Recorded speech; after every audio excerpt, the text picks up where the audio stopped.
So, Srila Maharaj once said, we must aspire for the upper aspirations. So even though we're sadhakas, we're practicing, it's necessary to have in sight our destination, that we're not members of this world, we're just passing through. And we're preaching and practicing because it's been given from the upper world. It's been an order given from above. So we're not claiming to be big religionists and deliverers of others. We're only doing because it's the order coming from above. So our acharyas are saying practice, distribute, and according to our capacity and inspiration.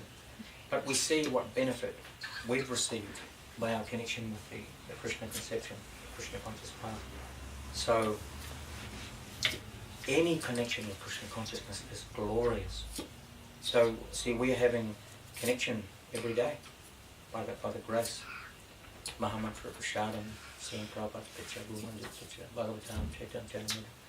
So others, so many others are hungry, searching for this, and suffering, not knowing that this great truth exists. And in some cases, they're ending their lives, destroying their bodies and minds due to drugs and alcohol, so many negative things.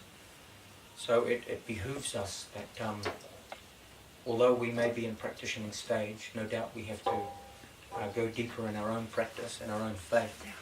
But simultaneously, while doing that, we can be sharing that great truth with others. And any attempt, like we see we were at the park the other day, and Jerome is a brother, he just lives close by. We met one man, Jerome Tracy, and he lives here in Flaxmere. And I think he got your number, Tom?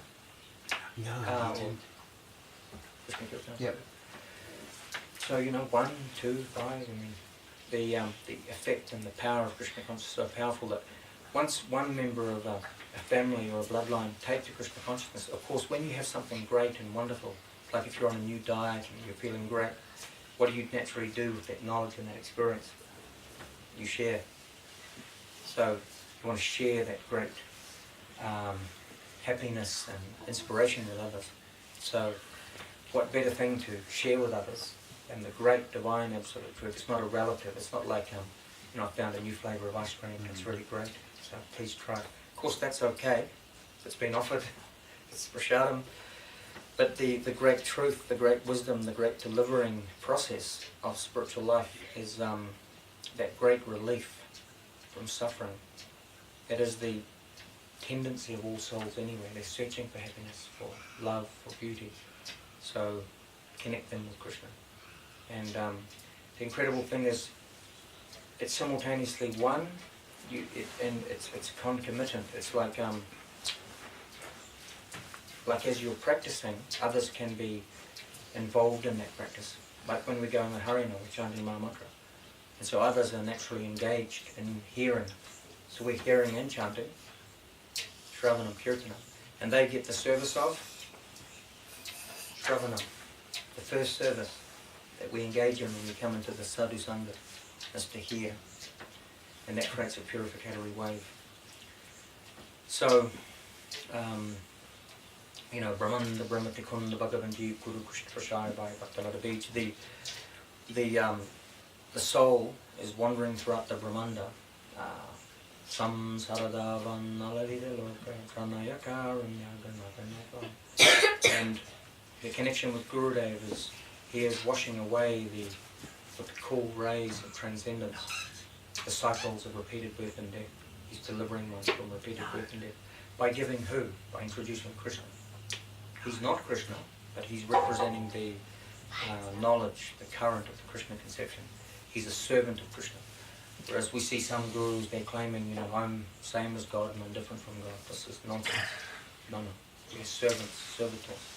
So instead of Soham, which is I am that, no, Dasoham, I'm a servant of that divine supreme Lord.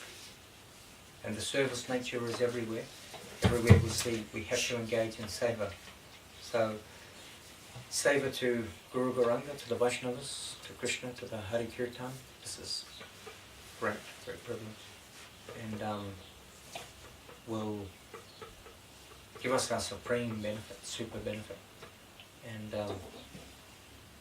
as I posted the other day, try. All we have to do is try. And trying sometimes just means, okay, we're going to meet with the devotees, spend some time, manage our time, an hour here, an hour there. Any connection with Krishna consciousness is all purifying. It's a privilege.